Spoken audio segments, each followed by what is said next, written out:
Atamari here and good morning. Welcome to our next week together. It feels a little weird for me because Lil's been teaching you for the last couple of weeks. I feel like I've kind of lost touch a little bit, but hopefully you're all well and things are going along just as they should for you.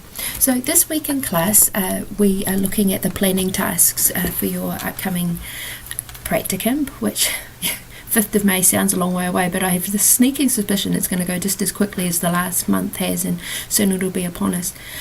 It is really, really, really important. In fact, I can't emphasize enough how important it is to make sure for each of you to make sure that you are ready to go out on practicum. So what you need to be doing is paying close attention to the class notes this week and taking notes. And if you're going out on a school practicum now, that's just fine, but you're going to need to come back and look at this information again before you go out on 5B. If you're going into an early childhood setting for this practicum, you're going to need to go back over the last 2 weeks where Lil's been talking to you about your school practica before you go out on 5B. Making sure that you're prepared for prac is critical for setting yourself up for success. It's not something that I can do for you. It's up to you, and that means being very, very clear about exactly what the tasks require of you, planning your time, going back, and if there's gaps in your knowledge or things you're unsure of, that you need to go back and brush up on those areas and make sure that you are ready to demonstrate exactly what it is you're capable of doing. These are your last 2 practica for most of you. It is the last time you're going to have someone there supporting you and holding your hand and showing you the ways in which it can be done.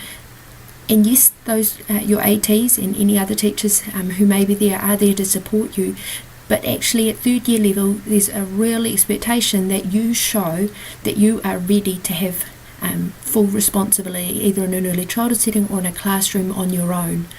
And all of the planning and the responsibility and the fun and excitement and joy that goes along with that. So it's really, really important that you make sure you are ready and prepared for practicum.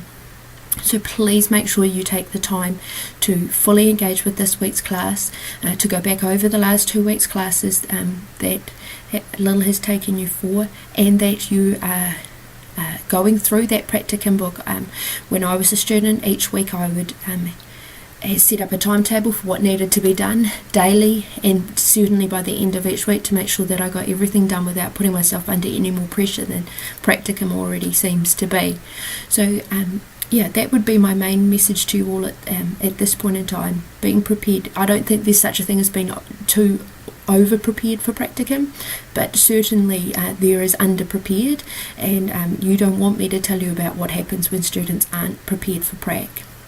Anyway, I don't want to leave that on a downer, so I hope you all have a wonderful week, and I look forward to reading about your thinking online as you share your responses to this week's task. Have a good one. See you soon.